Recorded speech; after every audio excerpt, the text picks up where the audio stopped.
So hello and welcome. Happy Friday. Today's Friday, May the 22nd of 2026. This is Backyard Beekeeping Questions and Answers, episode number 356. I'm Frederick Dunn, and this is the way to be. So I'm glad that you're here. If you want to know what we're going to talk about today in this session, please go down in the video description. You'll see all the topics listed in order and maybe some additional links that will help you find things or get more information. So if you want to know how to submit a topic of your own for future consideration, please go to my main website, which is thewaytobe.org. Click on the page marked Contact, and you can fill out a form. And it doesn't have to be a question. It can be something that you might be interested in, and there just might be the chance that I would talk about it here. So I know what you want to know about right off the bat. What's going on outside? Well, interesting. And where is outside? Northeastern part of the United States of America, the northwestern part of the state of Pennsylvania. 60 degrees Fahrenheit right now. It's overcast, it's windy, and guess what's happening as of 5 minutes ago? One of my colonies is swarming. All the conditions out there suggest that swarming would not happen, yet there they go. And I'm in here because I've put you first. That's how important you are. So 16 degrees Celsius, 12.5 mile an hour wind gusts right now. So that's 20 kilometers per hour in case you're wondering. And it's only going to get worse. That's right. Look on the bright side. Today's better than tomorrow. Tomorrow, Saturday, it's going to be rainy. 90% chance of rain partnered with a lot of wind. And wouldn't you know it, we're having a gathering here. Not for you. We're having a gathering here of, my family, the grand monkeys, my sisters, stuff like that. So top swarm risk, other than clearly right now, is going to be Tuesday, May the 26th, and that's for the northeastern part of the U.S., of course. Where you are, it might be different. And Wednesday's going to be the hottest day, 75 degrees Fahrenheit. It's going to zip right up there. So for Memorial Day weekend, one of the things that people want to know, and by the way, there's a lot of pollen coming in. So what's it coming from? What's the source? What about nectar? Where could they get that? Because we are talking about honeybees, and we're backyard beekeepers, not necessarily beginner beekeepers, by the way. A large percentage of my audience has been keeping bees for a very long time, and that's flattering that you're out there still watching. Because if you learn one new thing, right, it was worth it. So anyway, right outside, let's look past the fact that I have a big black bear roaming around, and mostly we would panic about that because they would munch on the bees. But guess what's happening right now? It's what's called the fawn drop.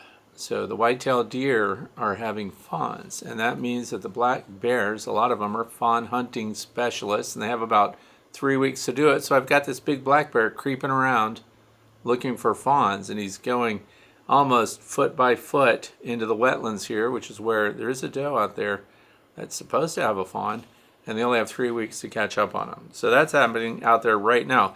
Oak pollen's coming in. Birch, pale yellow pollen is coming in. Dandelions are still going, but you notice the bees are backing off on them. And why would they be doing that? Because there's a lot of nectar. And where is it? It's on the black locusts. So we have those here. If you have them where you are, check them out. Get your binoculars and see what's going on. You can hear them before you can see them. It's that good. But the black locust bloom is only 10 to 14 days. So of course when it rains tomorrow, it's going to mess that up. And then what's that going to do? Your bees are going to be consuming the resources they've recently gained in their hives. So now you have a judgment call. The other thing is, what do I like to do this time of year? 3-day weekend, of course. I like to plant seeds. When should you plant them? Ahead of a rain. When's it going to rain? Tomorrow. That means that as soon as I'm done doing this right now with you, I'm going to run outside and throw seeds all over the place. Well, not random willy-nilly, but I'm going to go out in my pre-prepped locations, and I'm going to plant seeds because then the rain's going to drive them in for me. What else? So plant your seeds. Oh, how about those opening sequences? Here's the thing. A lot of people buy bee stuff, bee equipment. Bee equipment's expensive. Sometimes you pay a lot for bee equipment and it's not that well made. So, what do you think about the opening sequences where we give today a shout out to a small business, Bug Farmer. And that's where that hive box comes from, customized, personalized, and how about the finish? So that's out in the bee yard right now. And guess what else? There's bees in it already. That's how quick I move. And we're going to see how that finish holds up. There's a lot of beehives out there with a lot of different finishes, from eco wood to Endura hives, plastic hives, of course, by Apame, Lyson hives, which are polystyrene, and they have to be painted. And then we have this really good marine grade finish by Bug Farmer. So if you've never heard of that, and I hope you have, it's also a YouTube channel that you should check out. Go look at the stuff, because the pricing is really good, and I had no idea. So tell me what you think. Go to that website. My inspection's done. That's right. The state inspector, Department of Agriculture, state of Pennsylvania, showed up, did an inspection on me on Monday. How'd I do? What do you think?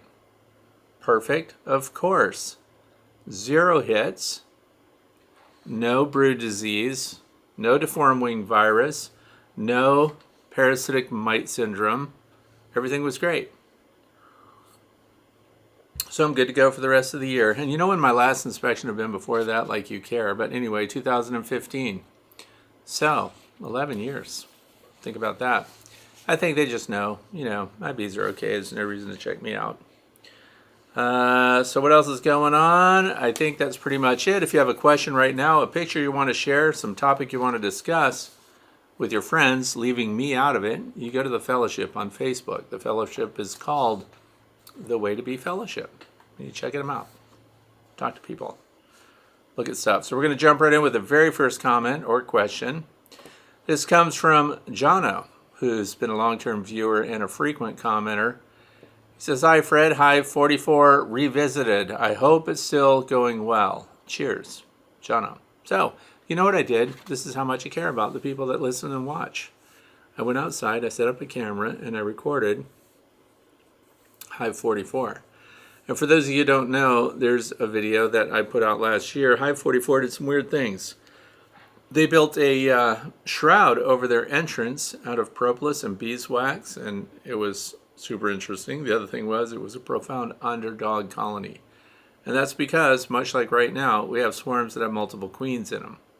This particular swarm had a queen in it that none of the bees in the swarm cared about. So I put her in a queen clip, I put her on a woven wire fence, and then waited for a cluster of bees to form around her, and then I put her in a ditch effort, last minute, who cares, nucleus hive. And then we doubled up the nucleus box. That meant 10 deep Langstroth frames. And they did that weird shrouding over there. They went through winter. They're doing great. And so because of Jono asking about them, that's what the long run inset video is today. That's hive number 44 that you're watching right now. And it will be there through the rest of this discussion. That's right. They're doing fantastic. In fact, it's one of those colonies you just feel like it's never going to fail. It has no chance of failure. They're so healthy, so vibrant, and a little bit testy. So I did go out there though without any protection because I'm brave. Question number 2. This comes from Aaron from Lincoln, Nebraska. Making super splits. Is 9 frames of capped brood too many as long as they have enough room? Okay, so what a super split is, let's talk about that first, which is something that this is a really good time of year to be doing.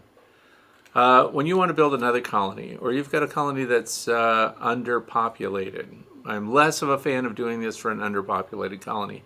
But if you got a new box, a new hive, for example, and you wanted to populate it, but you don't want to put a big impact on the colony that you take resources from. And by resources, I mean the brood, some nurse bees, capped brood, maybe some honey, or some open nectar cells, right? So what we do is we go around to a bunch of different colonies, and there are more than 43 right now here. We look at the ones that are super populated, that have problems, that have issues, look like they might swarm. Let's head that off.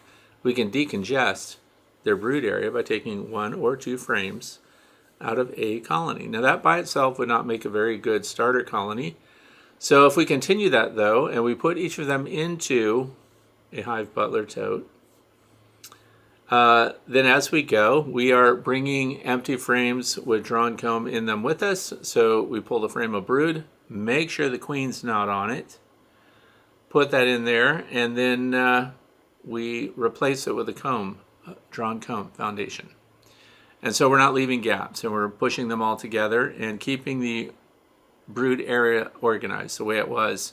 So when you remove a frame of brood and verify that the queen's not on it, if they only have one queen, of course, I'll talk about that in a minute, you push the rest of them together, and the frame that you brought with you with drawn comb goes on the number 1 or number 10 position if it's a 10 frame box, number 1 or number 8 position if it's an 8 frame box, because we want to keep all the brood nice and snug together, particularly when we have weather that we have in the forecast right now. It's going to keep them all locked in.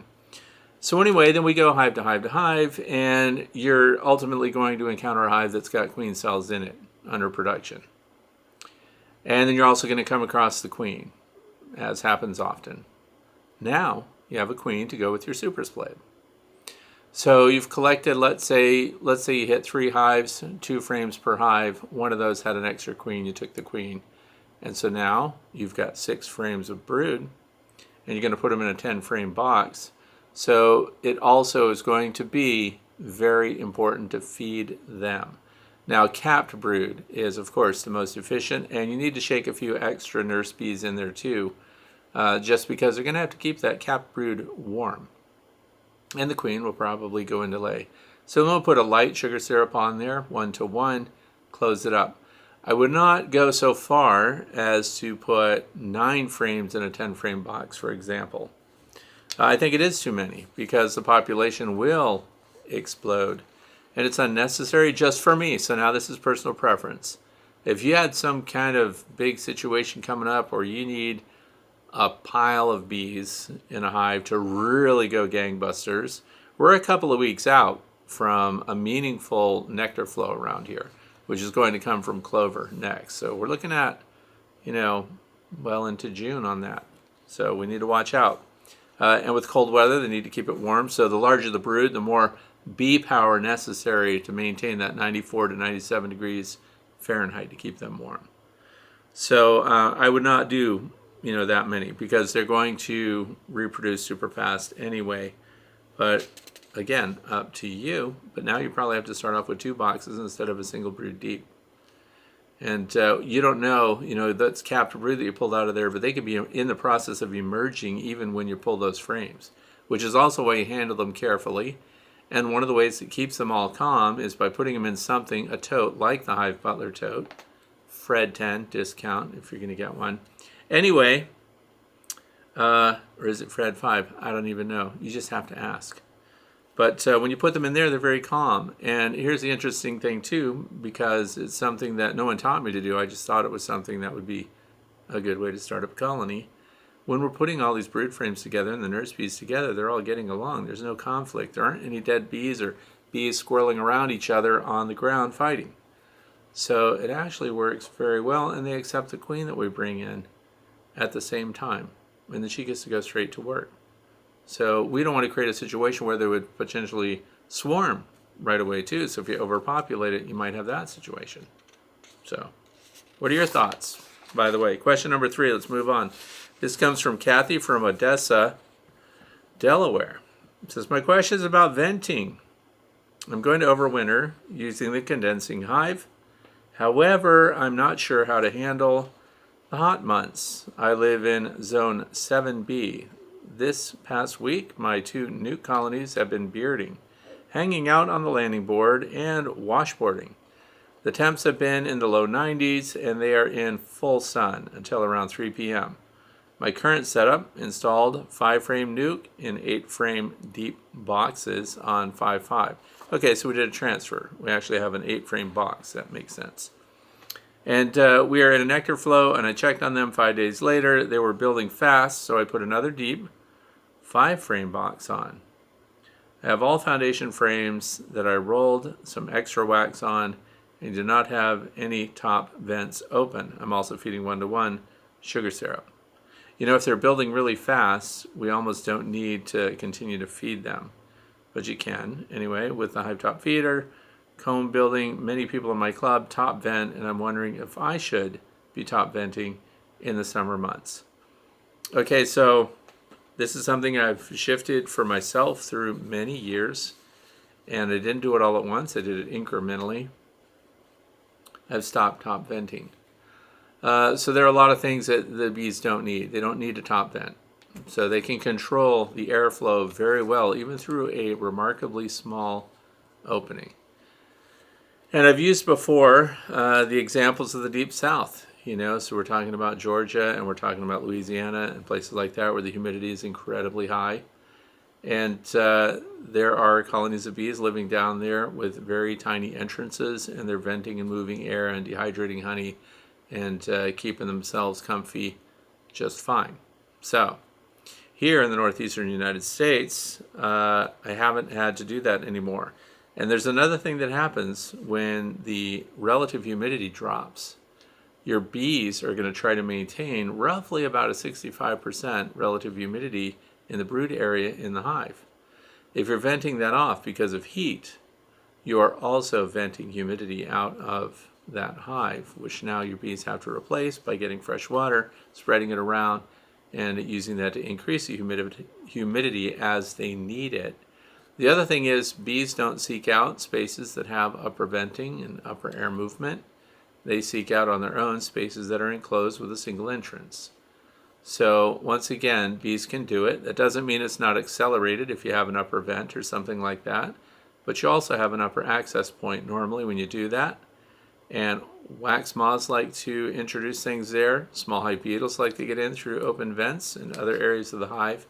So you're way ahead in helping your bees defend the colony as well, just by having a single entrance. You may be wondering what size entrance I've arrived at. Thanks for asking. 3/8 of an inch high, 3 to 4 inches wide, and that's it.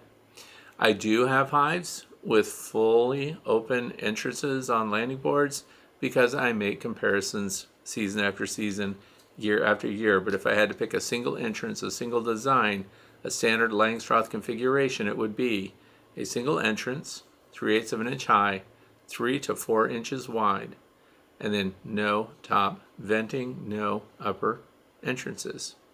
So, and that's just, that's personal preference through many years of direct observation. Now the other thing is, you want to put some kind of visor, some kind of shade on the front of your hive. So we have something called the Hive Visor. And if you want to know how to make your own, they're very simple to make. You can go to my YouTube channel, which is Frederick Dunn, top right, type in Hive Visor in the search, and you'll see a demonstration how to make it. It works really, really well and drops the landing board area temperature in the front of your hive by 15 degrees. So that's a significant drop, and it's also why, because your bees are already outside bearding and stuff, why put them in sun stress? That's why they hang under the hive, which puts them in jeopardy because now they're in reach of skunks and things like that. So if you have a hive visor or a nice big overhang on the front of your hive somehow, the bees have a place to go to stay cool and protected from wind, rain, and pests, by the way, too. Question number 4. This comes from Rural Crane 30. That's the YouTube channel name. It says, "Hi Fred, how have the plastic hive portal discs held up for you? I like their size. I have some swarm traps with a 3/8 inch high linear opening that they would work well for." Great video, thank you. So this is a video about preventing absconding with entrance queen includers. And that's a recent video, so if you haven't seen it, if you missed it, because you don't follow my channel very well, and I recommend that you change that really quick. I did a whole thing. You'll see in the opening sequence, it's got these little blue entrances as the thumbnail image. Because I went through to see if entrances like this portal, when they have a queen excluder built into it, I've never used it. See? So how can I criticize or promote something that I've never used? I certainly used the portals because they came on all the wooden the wooden nucleus hive boxes that I purchased from Better Bee, by the way. And when I did that, I got a whole bunch of them. I liked them. Built-in bottom board. Everything is solid. It's a super portable nuke situation, so you can transport them around. And they just have the hole in the front, but the person that was making them passed away and no longer supplied them to Better Bee, so Better Bee doesn't even have them anymore. But they came with these. So this is the hole on the front of the hive. This is the position that I have it on. And you'll see in most of my videos that I have it in this position where I divide that 3/4 of an inch entrance in half. If I were drilling those, by the way, myself, I think I'd make them a full inch. I would. If not an inch and a quarter. We don't need birdhouse size entrances, but almost. Because we control the size of the entrance with this. And how do the bees let us know that the entrance is too big? Well, they propolize everything here. They start to really build it up. How do we know if it's too small? Well, instead of propolizing, they start chewing the wood. So you can find out what your bees want. But anyway, in the video, what we did is we spun this around and I caught the queen from a swarm several times over in the same video. Multiple swarms, multiple queens, multiple introduction sites and settings. So then I put the queen in. As soon as the queen was in the box, I shifted this to the queen. Now it's an includer, it's not an excluder because we're keeping the queen in rather than excluding her. Therefore, I wanted to see, because look how tiny this is, are the workers really going to be able to come through there, and particularly in a swarm situation? So they can, and they did. I was very impressed. So the question here is, how long does this piece of plastic last? Well, I've got them out in the apiary for at least 5 years, maybe 6, and they're still going. Now they do, see how shiny and new they are. They get this matte finish. It is a piece of plastic, but they're holding up. And they're still strong. In other words, when you go to move it or free it up from the propolis, it doesn't crack or do anything. And that stays out in winter all through all weather. And with the south-facing hives in full sun. So these are called Better Bee Hive portals. And of course, I get nothing for recommending that. And you can, of course, if you go to buy some, I sell them in packs of 5. And you can tell them that I sent you and ask for the Fred Dunn discount and pay the exact same as everyone else. But these work great. In fact, all of the ones worked well. This UV was the lowest performing, no great surprise, when it came to the workers going through the queen excluder function. But it did serve its purpose, which was to keep the queen in. So that what if they reject where you put them? What if they found some dead bees in there? What if they found some poor beekeeping practices and wanted to get right back out of there after you install them as a swarm? Well, they can't because now there's a queen excluder there. The workers can try to leave, but they won't because the queen is stuck inside. So they get stuck inside too and have to deal with whatever you've left. Now, I'm not suggesting you leave a mess for them and use a swarm to clean up a hive, but that can be one of the reasons that they don't go in the hive on their own. So you should clean it out. You should not have dead bees in there. I've heard people say it, just put a swarm in there and make them clean out the hive and clean the dead outs and all that stuff. That can happen, but you set them way back, plus you're exposing them to potential disease. So that's it. Question number 5 comes from Wendy from Seattle, Washington. Help me with a swarm issue. On May 4th, after seeing several queen cells almost capped, I removed 3 of 8 deep brood frames from a double deep hive, 20 frames total, and started a new split with a frame of brood, an undrawn frame, and that same hive swarmed today, the original. By my calculation, there should only be virgins in there. The original queen having been removed 90 minutes away, I noticed 2 distinct clumps on my raspberry bushes and successfully hived those now. But if they are virgin queens, I didn't actually see the queens. Weren't they just on their mating flight? Should I have let them be? I'm going into the hive for inspection. Okay. First of all, I don't know what's going on with the bees this year, but there are so many queens. And just yesterday I was out hiving a swarm that wasn't even very big and doing, spritzing them with cold fresh water to tighten up the swarm cluster, dumping them in a bucket. And as soon as I dumped them in a bucket, there was another little cluster on the branch. So I thought, what, did I miss the queen? What happened? So because I put them in the bucket, and then I put a big full-size queen excluder on top of the bucket. And they didn't leave the bucket, but a bunch of them did fly to the branch. That usually means you missed a queen. So I go up and I get another bucket and another queen excluder. And I shake those into that bucket and put a queen excluder on top of that. And they stayed in that bucket. I had 4 queens yesterday. So these are tiny clusters, almost worthless in my book. So here's the thing. Those are not on mating flights, but they are virgin queens. And these are referred to as tertiary swarms. Some people call them after swarms. What happens is they kind of get in a frenzy and they forget to kill each other. Yeah, so we know that most people will sit in a lecture and tell you bee biology, and the first queen that comes out scoots around. We hear queen piping. I've heard queen piping in my top bar hive again. So the first queen out is supposed to hunt down and kill the other queens, but if they're in active swarm mode and nothing killed them, then you've got a bunch of unmated queens scooting around the hive that have not drawn the preference of the resident colony. So they follow them out.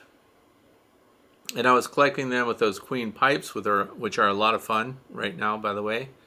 And those were out of stock after we did that video about how to use the queen pipe to hive your swarms. And then, of course, the one about the entrance reducers that keep the swarms from absconding. And they're back in stock. So, good news. Anyway, I was just collecting and hiving them. Now, here's what I ended up doing, because some of them were so tiny, the size of your fist. They're not on a mating flight, so let's clear that up. When they go on a mating flight, they're not going to go and land on a branch with a bunch of bees around them. There won't be any clustering. A mating flight means that she got sexually mature, which usually, by the way, they don't just scoot right out of their queen cell and fly out of the hive and go somewhere else. They have to mature sexually. They have to physically get in better health. They have to vibrate their wings. Some queens even do orientation flights and go back into the hive. And some people call these fire drills because a bunch of residents of that colony follow her outside, but then when she goes back in, they all go back in too. And so it looks like a false swarm, false alarm kind of thing. And so what happens is some of them can't fly very far. So they are young queens. They just get caught up in the frenzy. So they fly 20 feet out of the hive and collect on the nearest bush or even the outside of the hive that they came out of. So you can have a cluster, a swarm cluster, right on the side of the hive that queen just emerged from because the queen's not ready to go. And while she's in the cluster, they're still feeding her and taking care of her, of course. So what I was doing is using those pipes. As soon as I saw a queen, I removed her. And then once you remove the queen from these small clusters, they start scooting all over looking for the queen, and they look like they're in disarray, and their little wings spread out too, which lets you know they're upset. And so then I would take that, once I was sure I got the queen out of there, and go over to another hive that I just hived a queen and a swarm from the same originating hive, by the way. This makes it easy. So set in front of that in a bucket, they smell another queen, but it's related to them. It's from their own mother, from their own original queen that departed who knows when. And so they accept that pheromone and they all just go zipping in there because they don't have their queen anymore because someone took it away in a queen pipe. So I consolidate them that way. Another thing that you can also do is when you collect these swarms and you know there's multiple queens in them, you can put the whole thing in a hive, and then when the queens that are unpopular realize how unpopular they are, they try to get away. And if you have an entrance queen includer on the front, you'll see the queen that's trying to get away inside just running back and forth on her own, trying to get out of there. Because those are the ones that often the other bees, once they make their decision of which queen they're going to stay with, they'll kill the other queens. So it's a lot of extra effort, a lot of drama. But yeah, mating flights are by themselves, and these are actually tertiary swarms. Question number 6. This comes from EMQCKUDQLOWWXPE. That's a YouTube name. All right. I have a live camera monitoring a swarm trap in a distant location that I won't be able to reach for at least a week. Today I observed a decent-sized swarm move in, probably around 2 kilograms of bees. When I checked on them again around 10 p.m. at about 11 degrees Celsius, there was a small cluster of bees hanging on the outer wall of the hive even though I'd say a good 90% of the swarm had clearly moved inside. They're not near the entrance, and it doesn't look like classic bearding. More like a distinct little cluster on the outside. Could this be a second queen with her attendants? Yes, that's my high suspicion, is that's exactly what's going on.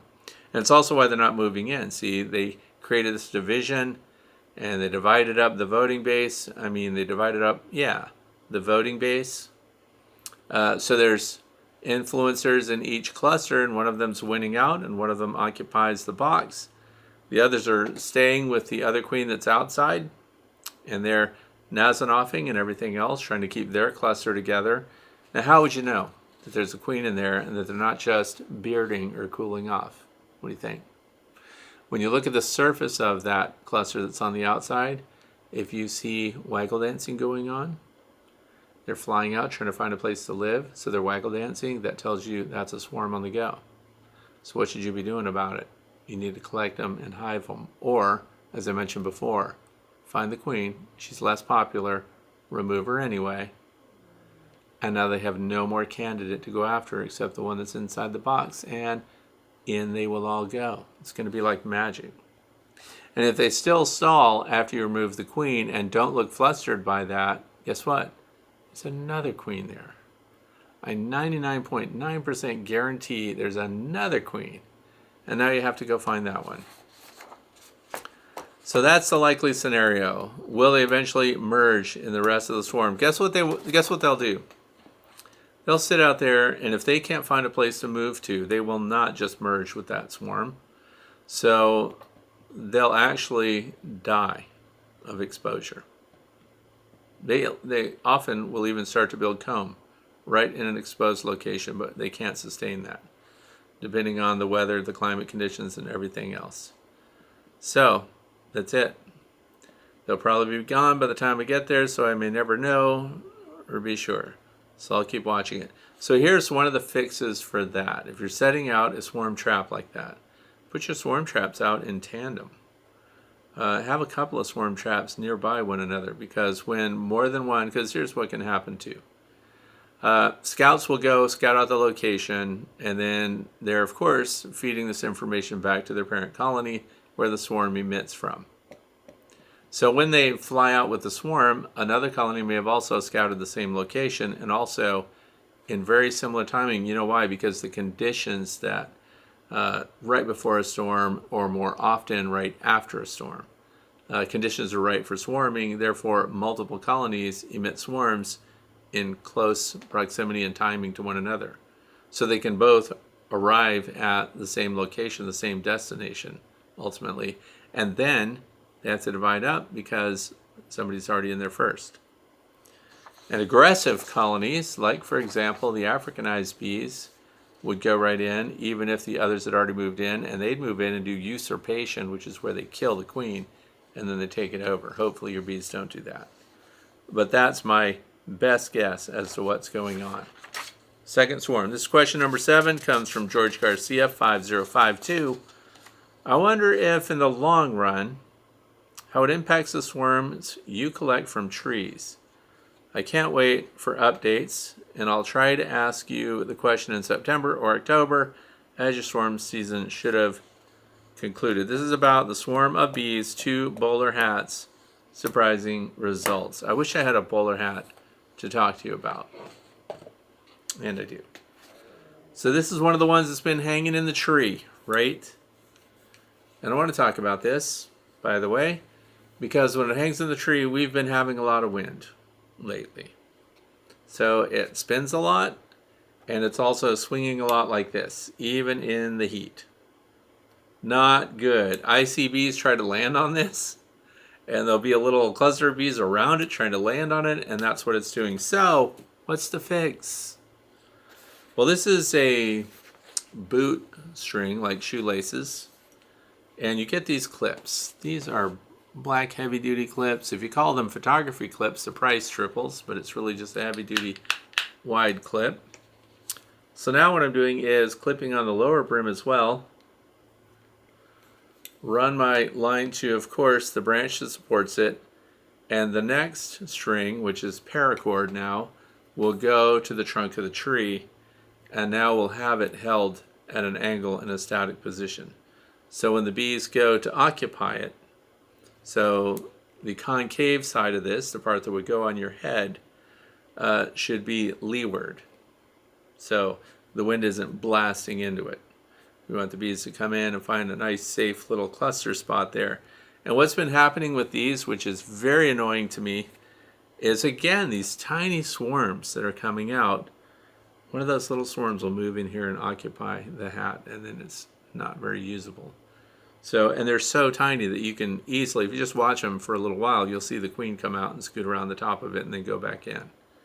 So we need to get them out so that the real swarms, the good swarms, the more populated swarms can move in.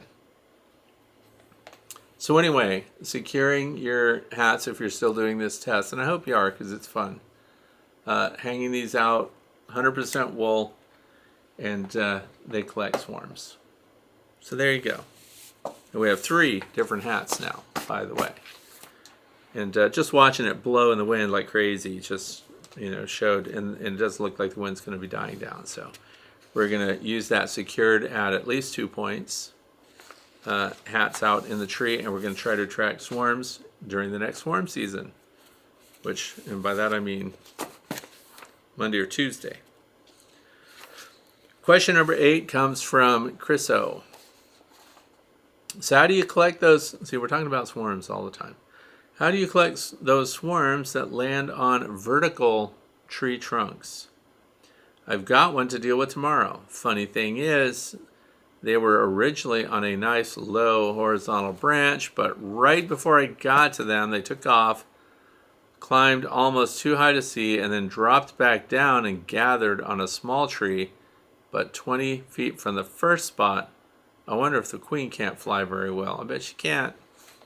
But as far as now on the ground, because we had one of those too, it was on a willow tree. So what you can do, and this is also, I'm going to give you a precursor, just in description alone, of course, of another swarm collection method that's very inexpensive, and I like it, and it would work for this purpose too. So it's adding another tool to your tool chest when it comes to collecting swarms. So what is it? It's a canvas laundry bag. So you get these big canvas, 100% cotton, muslin, whatever they are, in other words, very friendly to wildlife, and they're nice and big, and they have a draw cord already built into them, so it's a laundry bag, cloth laundry bag.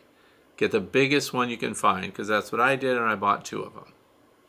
Now this thing is versatile, because it'll work for something like this. So what you do is turn it inside out, lay it on the ground all around the base of the tree where the swarm is, and then you're going to spray the swarm of bees with your cold, fresh water and get them to clump close together as much as possible, because guess what else it does? And this was a lot of fun. It cools their thorax and grounds them. They can't fly right away. So we grounded a queen this way from a swarm that was actually leaving a branch. And my wife was my witness. So I just started spraying them because they were leaving. We took so much time to set up, we talked too long, all that stuff. And then they were flying off the branch and we were going to lose them, a lot of bees. So I just started spritzing them with cold water. And I keep that water cold, by the way, that's very important. And before you know it, they were landing all over the ground within 20 feet of the tree they were trying to fly away from. So we grounded them because it was windy and it was already a marginal day where it was only in the 50s. So you combine that with the wind and it cooled them down and they had to land. And then where are they going to clump? Around the queen. So we could then find the queen because they landed in a cornfield. So that was a lot of fun. But anyway, spritzing with cold water slows them down, bunches them up. Brush them off with your brush onto the fabric. Once they're on the fabric, you can transport them on that. Of course, they're going to start moving around, but now you can pull it because it was inside out, remember? So you can reach your hand in there. And here's the other tip that I have for you. When you get a laundry bag, or if you're using a big pillowcase or something like that, take a corner of the pillowcase and stitch across it. Have someone sew it up so that you have a piece of fabric that you can grab that will not have a bunch of bees in between your fingers there, so you're not smashing bees and releasing a bunch of alarm pheromones. And I do this with my nets too that I use on the big butterfly net collection systems. So anyway, you turn it inside out with all the bees inside. You can then use the cinch. You can close it up, gooseneck it, twist it around, and tie it again so none of the bees can come out, and you have a transport bag. It's perfect. You can lay that thing in the back seat of your car, whatever. They don't go anywhere. And then when you get them where you want them to be, you have the hive that you want to install them in, you can open the bag, blouse it back a little bit, and clip it with clips like these right onto the landing board, and it stays there, and the bees climb up. They get to the landing board, they see you provided them with a home, and in they go. It's a win. It's so easy.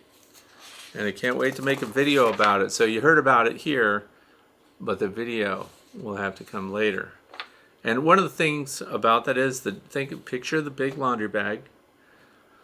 You have to go collect a swarm. Let's say you're registered with beeswarmed.org, beeswarmed.org. And I've got a lot of swarm alerts from that this year.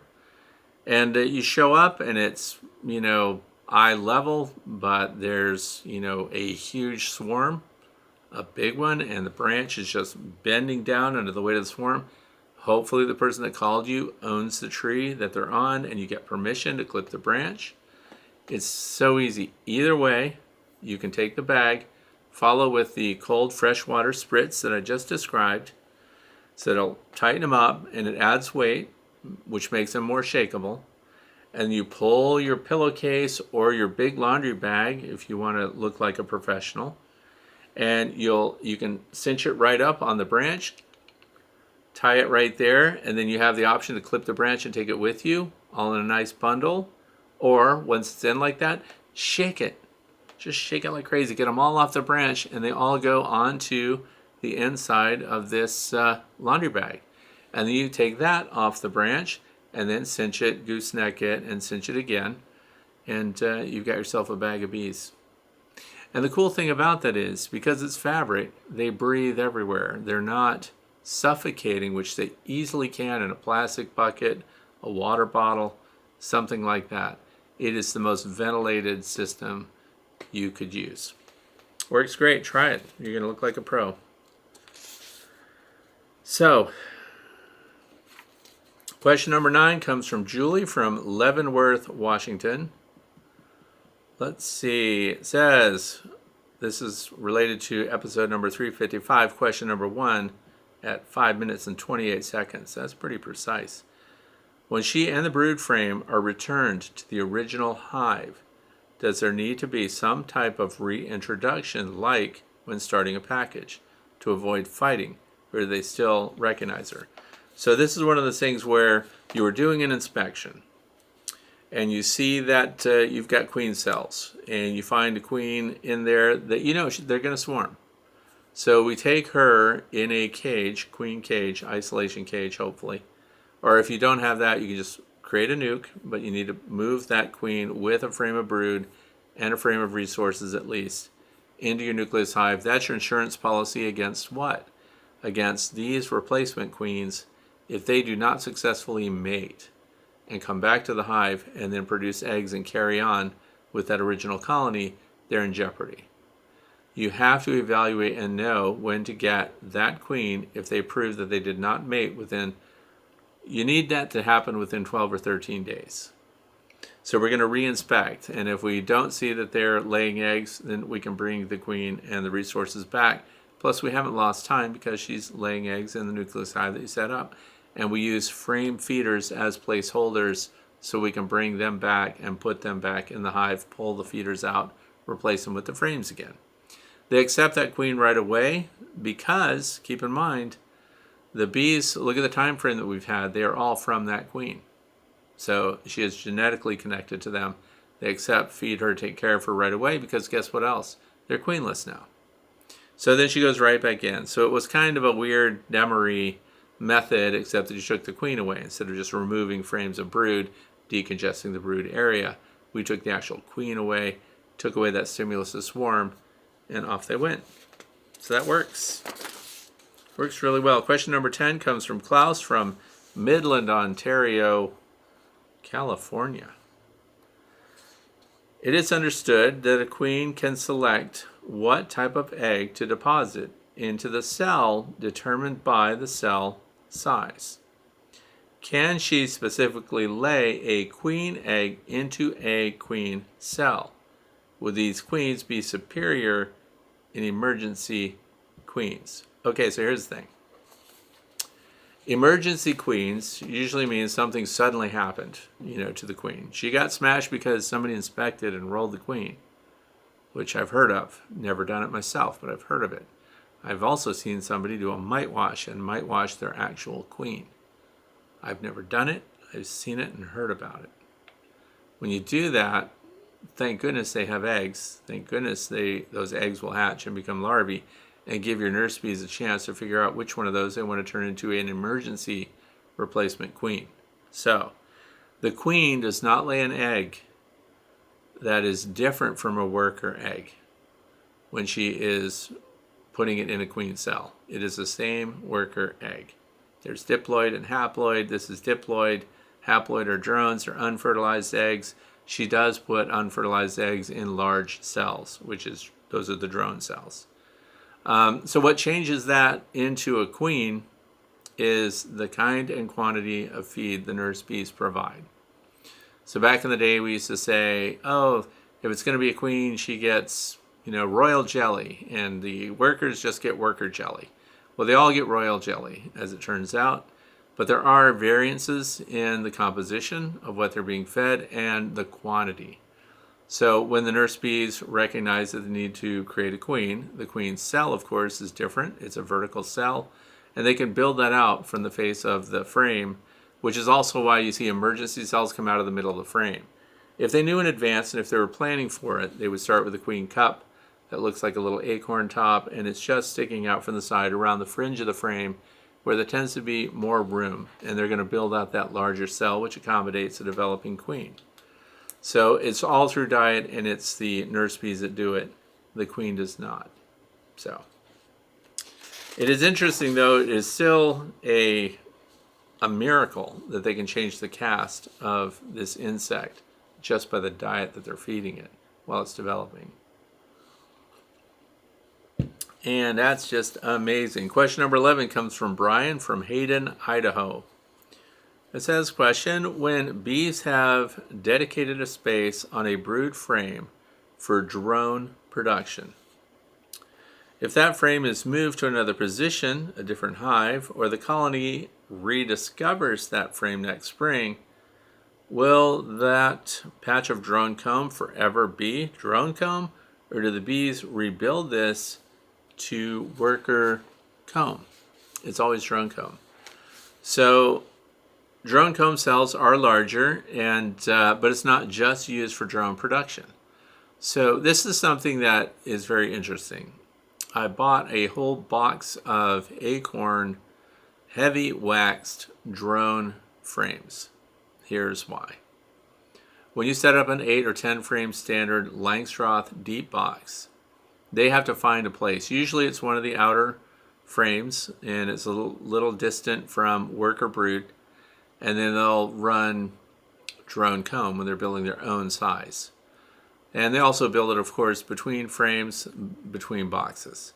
But if you provide them with a drone-sized comb foundation, and they build that out, that is what they're going to put their drones in, which is, this all originated because they were using it as integrated pest management for Varroa destructor mite control. And then so what happens when they're not doing drones yet, or if they never get to the drone development stage? It just gets used for storage. So it can be used for honey storage. So we do see honey being capped. So it's developed, put in there, finished, capped, and stored on drone comb. So that's the only other thing they substitute. I've never seen workers come out of drone-sized comb, drone-sized cells, but I have seen drones come out of worker-sized cells. And what drones do you think those are? Those are the ones that tend to occur when the queen's been gone for at least 21 days and nurse bees have activated their ovaries, and then they lay their own haploid eggs. And because they have ovaries, they're not as developed as a queen, and then those produce drones. And some of the tiniest runty drones will come out of worker cells, and they'll look like little bullet cells because they're really convex. They really stick out. And also they lay multiple eggs sometimes, but then they have to police those up. All those eggs do not hatch and develop equally, so only one per cell will develop. So that's what that's about. But drone comb gets used for other things, or it just sits empty. It's up to them. So anyway, question number 12 comes from Paul Landowski. An extra benefit of marking queens is that you can know a hive swarm because the queen is there and is not marked. That is true. So we mark queens because it's a necessary skill to have. And for those of you who don't know, and I meant to bring one of the new markers with me because for backyard beekeepers, if you're not in queen production or something like that, and you just want to know, for grins and giggles, if your queen has been replaced, if she died, if you killed her, if they swarmed, what else is going on, you can mark your queen, and then you'll know if that queen has been in your colony all year. I have found here that often people have no idea when queens are replaced, and here's why. It happens really fast. So we have these big colonies, particularly this time of year, and we just had a beekeeping breakfast, and a lot of people talked about this. If you're not home to see it, like I'm sitting here right now, and I know full well that there's a large swarm right now collecting on something out there, and it's not collecting on this bowler hat because I have this here, that when I'm done here, I'm going to go out and I'm going to find it. But what happens is if we mark the queens, we'll know that they've swarmed. But guess what happened when they swarmed? They already had been producing replacement queens. Those cells are either capped or about to be capped at the time that they flew out, which means in less than a week, new queens are going to emerge. Now what's going on too? They still have full brood in there. The queen was productive, usually right up to within a few days of actually departing the hive. And so there is very little brood break when this happens. When the bees plan it and the bees execute the plan, there are still new bees coming out. There's still pollen coming in. There's all these indicators that it's a thriving, healthy, developing colony of bees at the right time of year. So unless you marked that queen, you may not even know that that happened. They can shed thousands of bees in a swarm and look like business as usual when you go and check out the hive. I have hives out there that I know have replaced their queens, and they look perfectly normal on the landing board. Pollen is just going in. A lot of those were in the opening sequence today. And so one of the things I say is we know that we have these standard 5 colors, but if all you want to know is if that queen is yours and if it's one you've seen before, then you can mark it. And what is the most visible marker that you can use? It's actually pink. So it's like a fluorescent pink. People see that easier, quicker, better than the white, the yellow, the blue, the red, right? So that's pretty much it. Use pink, mark your own queens, unless you're some kind of seller or something and you need to prove things. And that way you'll know whether your bees have swarmed or not. And you'll also know that when you collect a swarm on a branch somewhere, that's one of yours.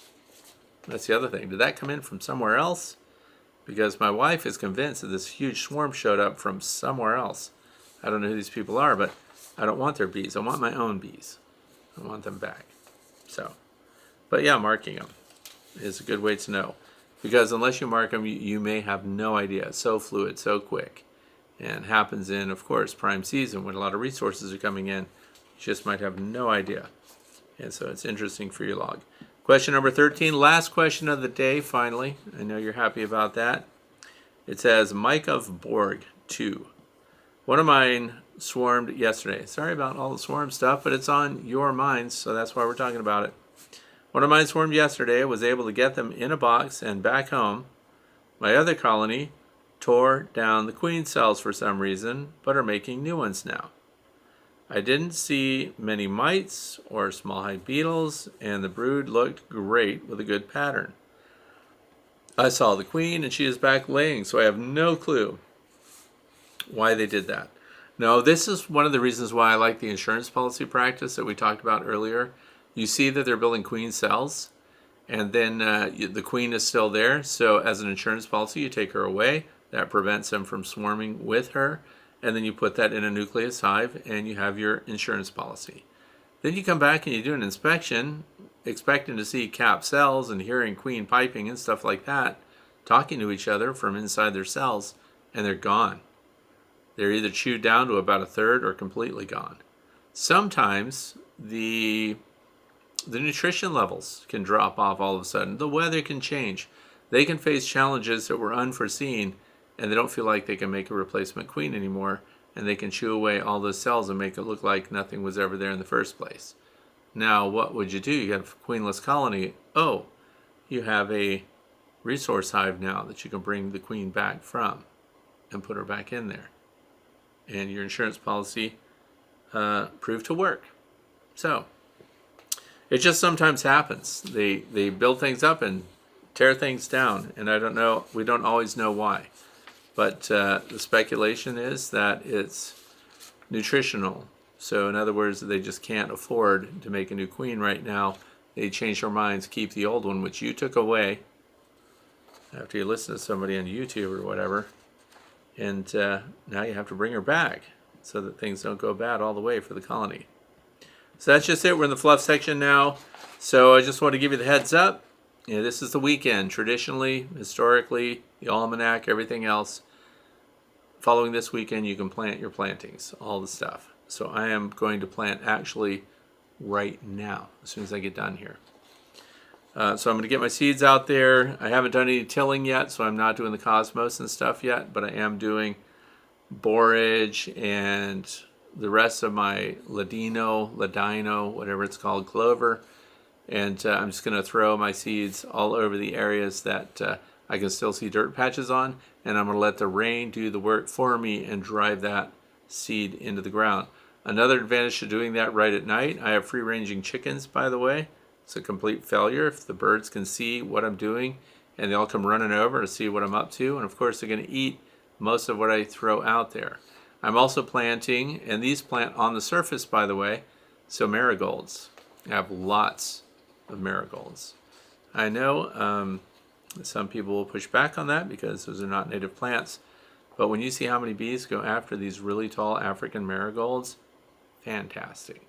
So I'm using those as all my corner areas, fringe areas, and stuff like that, much like the ladino clover that I've put in areas that are boggy and wet all the time, but yet get full sun. So I'm really hoping to get a really good, at least micro nectar deal from that. I'm also planting a lot of hyssop, even though I have a very good surprise patch of hyssop last year. I just had this practice of tossing seeds and not caring, and then we were just looking at things 2/3 of the way through the summer, and didn't I end up with a huge hyssop patch through the years? So it can pay off ultimately. Just keep seeding, and don't forget to remember those who have served and passed on ahead of us. Served the United States military. Monday is Memorial Day, so you'll be flying your colors at half-mast. Run them all the way up, bring them down halfway, and then I believe at noontime you go back up to full mast. Anyway, so it's also time when the weather comes up, super up. Get those supers on right now. I've already started that too. Strongest colonies, get them first. And I'm practicing this right now, and I'm seeing early results that I want to share with you. And so if you are preparing plastic foundation or plastic frames of any kind to have your bees draw out the comb. I have these thick chunks of processed filtered beeswax that I've saved, And so I'm just scraping it on the surface. So scraping this big wheel, like a big cheese wheel, of beeswax all over the plastic surfaces of any frame, wooden or plastic, that I'm putting inside a hive. And then we're going to compare that to melting wax onto wood, or melting and rolling wax onto the foundation, plastic foundation. Which one do you think the bees draw out and work first? I'll wait while you tell me. I don't want you to do it and I told you so, so go ahead. Say what you think it is. The rubbed wax with the little bits and pieces all over the place gets worked first by the bees. Try it out. Do it at home. Do one where you dipped it, you rolled it, you heated it, you went all the extra effort, you did all the extra work, and you got a full coverage by dipping a frame, and then compare that to the one that you just rubbed it like a big crayon on all the surfaces. And see which one. Put them side by side, same hive. See which one they draw out first. They're drawing out the rubbed one first. We're on to something. Do it. You can even rub the interior sidewalls of your hive, because you know what the bees do? They come along and they repurpose that. They even carry that stuff around. It is very interesting. I'm very excited. It was just a thought, something to do. If you've done that in the past, I would love to hear about it. But I'd like to kick off a backyard test on that. Get more people to do it, because a lot of people are putting frames in, they're supering hives and things like that. Make that comparison. If you're already the kind of person that has a fryer or something and melts your beeswax down and dips a paintbrush or a heavy nap roller and rolls it on there, or even has a big enough thing where you dip the whole frame, do the rub on one, the dipping on the other. Tell me what happened. I'm looking for a consensus on that. Okay, so super. Clover is 2 weeks out. Be ready for that. Feed your small colonies. If you've hived one of those tiny clusters, the cold weather in the northeastern U.S. and combined with the wind and the rain, they're going to fall way back on any day that they can't forage. So you want to put a light sugar syrup on those, 1-to-1 sugar syrup on a feeder in the hive. Don't try to open feed. Robbing is a high potential right now from the really strong colonies. So that's it for today. I hope you got something out of today's Q&A, and I want to thank you for watching. I'm Frederick Dunn, and this has been The Way to Bee. Have a nice long weekend.